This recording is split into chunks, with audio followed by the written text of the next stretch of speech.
გაიცანი ახალი ქართული ლუდი ყინულის ფილტრაციით. აისი, ახალი დღე, ახალი ისტორია.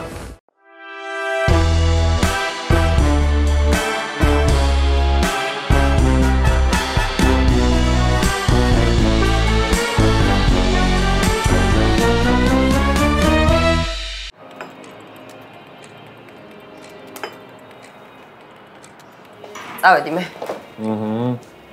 ავიცი ძალიან მაგარ პროგრამაში ჩავერთე. რა პროგრამაა? ხელოვანი და შემოქმედი ადამიანებისთვის უფასო კონსულტაციის გაწევა. და გამოცდილებაც მაქვს. რა პონჩი? დაუფასებელი გენიოსის ცოლი და ფსიქოლოგი ვარ.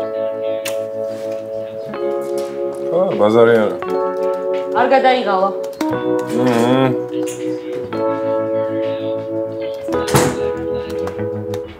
ერა მოვედიან ბოღმიანი ხალხის წევლისგან.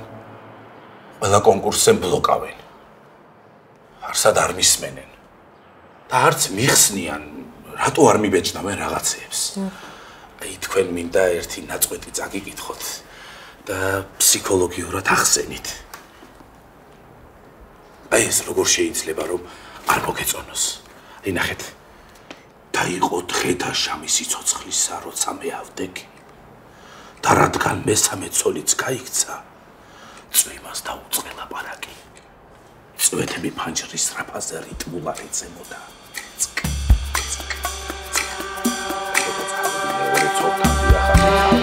მაგრამ საში შემდგა მესამე რამ შემახვედრა. მეოთხე და ასე ის მიდია.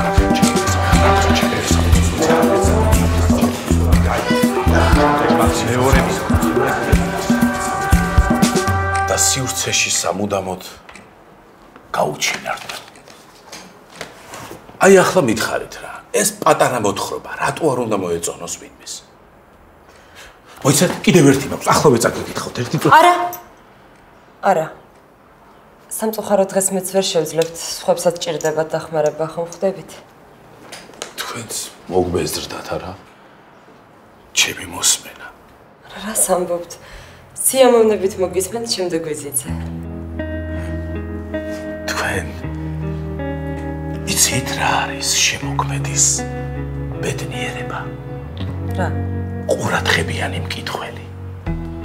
ხალხს არ ცვაძალებ წაიკითხეთ თქო.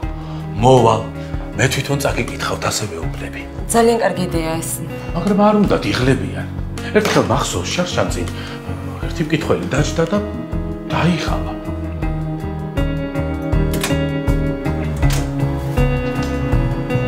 ნატა. ნატა. რა გაია რა მოხდი? თავმაქ 300 კი ვარ ხდება. რა ხდება და მოთხრობა დავამთავრე. მართლა? ხო, და ეხლა ცოტა ხანში მოვლენ ბავშვები და წაგიკითხავთ.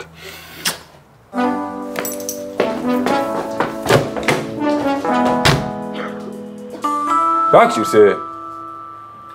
ორსულად ხო არ ხარ? არა. ძალიან ჩვეულებრივ ცოლქმარი. პარდონ? ვა, ჩემი ისტორია დაწერე. წავიდა. აბა, ვინ მიხვდებით ვისი ისტორია დავწერე? რამხელა? საკმაოდ გემრიელი მოთხრობა გამოვიდა 120 გვერდი. აუ რა კარგია. რა, ეგ დიდია თუ პატარა?